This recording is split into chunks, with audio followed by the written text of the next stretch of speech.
Batya-batyang mga ulam, araw-araw iba't ibang putahe ang matitikman. At pagpatak ng alas 12, parang piyesta sa dami ng bumibili sa kanilang tindahan. Ay, magandang umaga po. Ako po si Gerald, yung mayari ng kantin at mga ihawan dito sa chapel ng San Dionisio. Nag-umpisa yung business namin since 2013. Nag-umpisa kami sa maliit, napalipat lang dito sa medyo malaki ng konti. Yung operation namin, nag-umpisa kami mga 6 ng umaga. Nag-prepare hanggang 9 p.m. Monday to Saturday. Mga naghahanap ng pagkain dyan, sana pumunta kayo dito. Masubukan nyo yung pagkain namin. Mga inihaw, tsaka mga ulam, mga gulay. Lutong bahay. Oh. Maraming salamat po. At ayun na nga mga idol, for today's video nga, meron na naman tayong naispatang food tripan. Isa ito sa mga kilalang karinderya dito sa Barangay San Dionisio, Parañaque City. Ito nga pala mga idol, yung karinderya ni Kuya Gerald. Kikita nyo naman mga idol, napakadaming bumibili at talaga namang kilala siya rito. Blockbuster at naglalakihan yung kanilang mga lagayan ng pagkain, no? Umorder nga tayo mga idol ng kanilang bestseller, yung kanilang pork steak. Then sa gulay naman, yung gatang puso at yung binibida nilang barbecue at chicken inasal. So paano mga idol? Tikman na natin to. Let's go.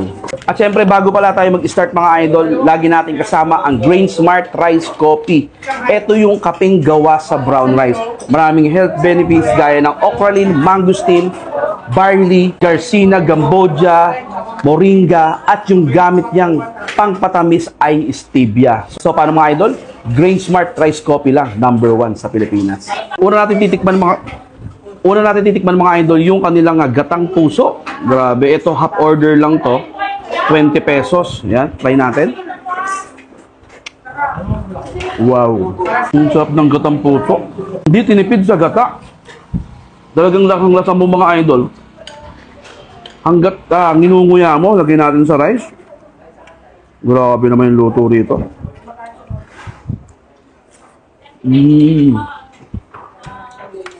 Panalo. Ang sarap, oh.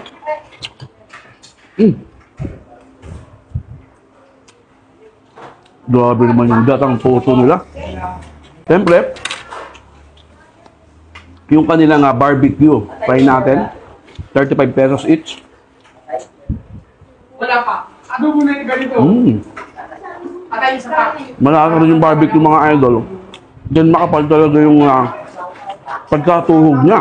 Hindi sa manipis, dahil may taba sa dulo. Ang sarap. Parang tocino style. Sunod naman natin try mga idol, yung chicken inasal ni Sir Gerald. Ayan, ang laki oh.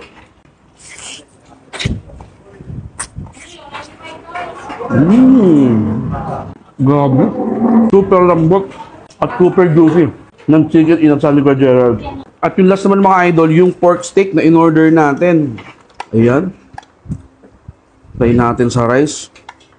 Tsura pa lang, quality ng mga idol. Tapos ang dami pang sibuyas. Talaga naman.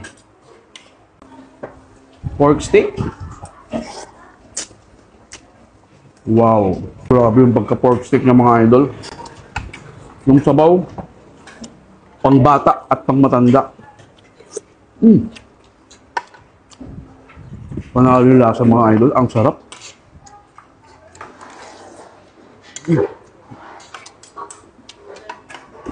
Panalo naman yung pork steak nila rito.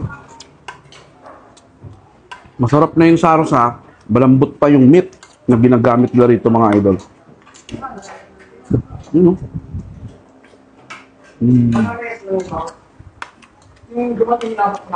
Panalo mga idol. Kaya sa mga followers ko na naghahanap ng lutong bahay na talaga namang babalik-balikan yung mga idol, nako, dayuin nyo na tong Gerald Karinderya. Located dito mga idol sa San Dionisio, Parañaque City, malapit sa chapel. Pagtanong nyo lang dito mga idol, kilala na si Boss Gerald. Open pala sila mga idol 6 a.m. to 9 p.m. Monday to Saturday. So paano mga idol? Ubusin ko na to. Ang sarap eh. Yun lang, finish na. Bye-bye!